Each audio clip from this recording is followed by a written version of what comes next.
Hello and welcome. It's 11 a.m. here in Seoul. I'm Kim Do-yeon at the Arirang News Center. We're breaking into our regular programming to bring you the latest live briefing from the South Korean health authorities on the COVID-19 outbreak. In just a few moments, we'll cut into the briefing at the Sejong Government Complex with simultaneous interpretation in English. Lee Gi-il, a senior official at Central Disaster and Safety Countermeasure Headquarters, will be briefing us on the coronavirus situation here in the country. The briefing will give us an update on the number of new infections as of midnight. Now, let's take a listen. We are also joined by Ms. Park Hyang, Shin Jae-hyung as well. And we have sign language translation available today as well. First of all, here is Mr. Lee Gi-il, Control Officer 1 of the Central Disaster and Safety Countermeasure Headquarters, who will be briefing us on the COVID-19 response measures.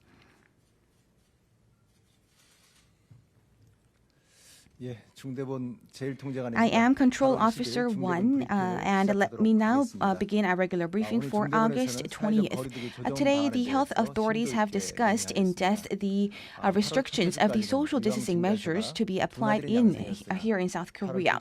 Until the first week of August, we have seen a slowdown in the number of cases. However, we have also witnessed another uptick in the number of cases during the second week of August, and we believe that this is due to the fast spread of Delta variant and also the increased movement of people during the summer holiday season.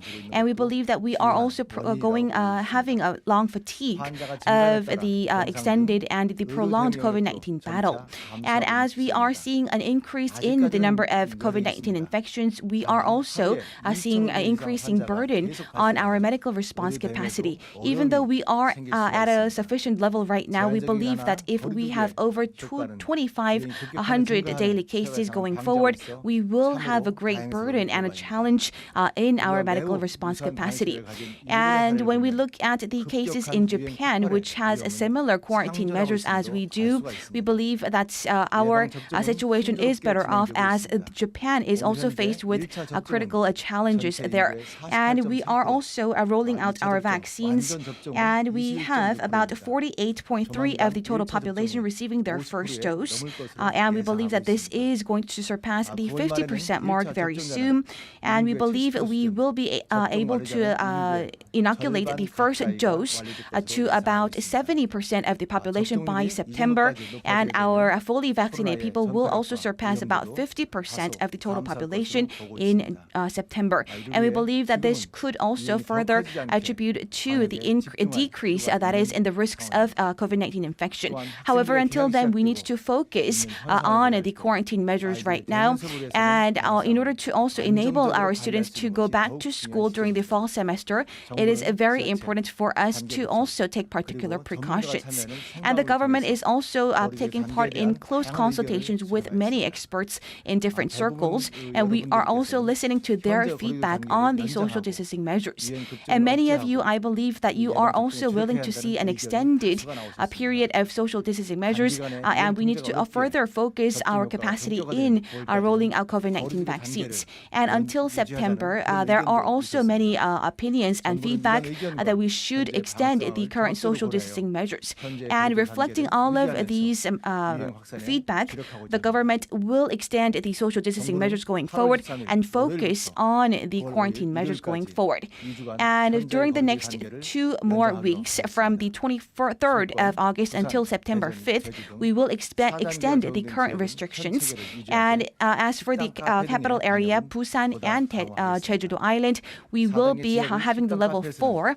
And we also will have an extended of the restrictions for cafes and restaurants under level 4. And they will be only allowed to have a delivery and takeout after 9 p.m. However, we will also make sure that people can have private gatherings up to 4 people at restaurants and cafes if the party includes 2 people who are fully vaccinated and have undergone a 14-day immunity forming period. And moreover, as for places under level 4, we are also going to have regular PCR testings for high-risk facilities. These include public bathhouses, saunas, and also indoor sport gyms, as well as private academies. And they will be carried out every 2 weeks. However, as under level 4, we will also carry out regular testings every week. And as for the details, we will be rolling out the details through our local governments. And we will also have the current ban on the private gatherings also extended in other regions under level 3 as well.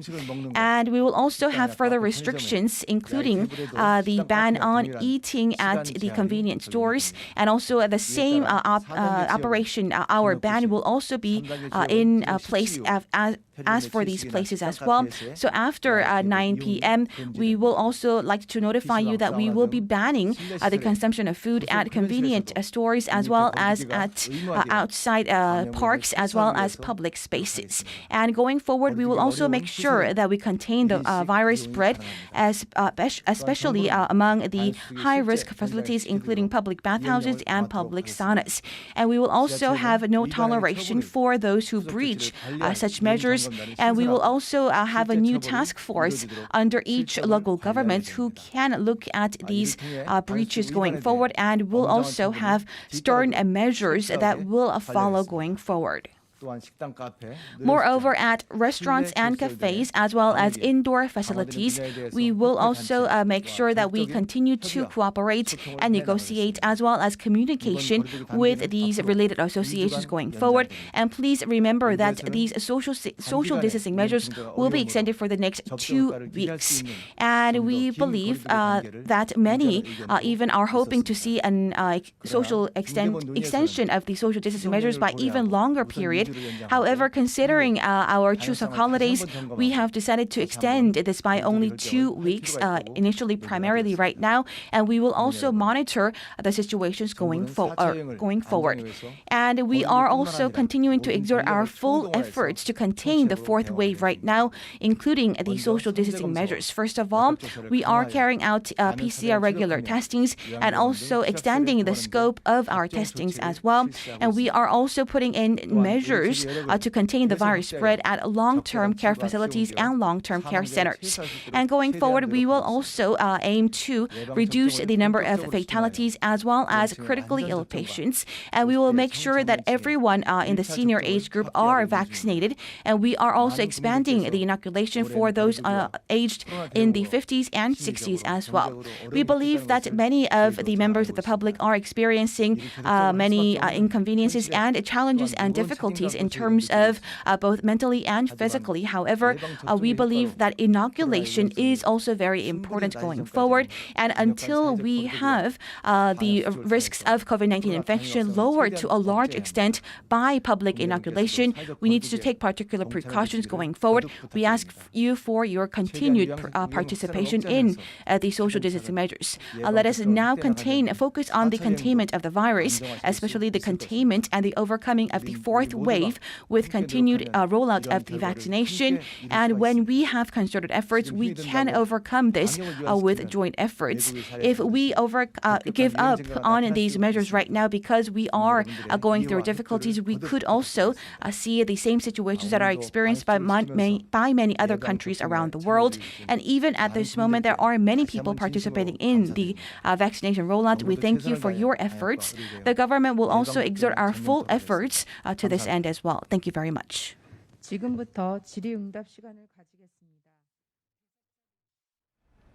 That was the government briefing on the COVID-19 situation here in the country.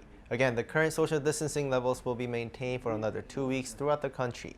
2,052 new cases were confirmed on Friday, marking the second day in a row that cases have surpassed the 2,000 mark.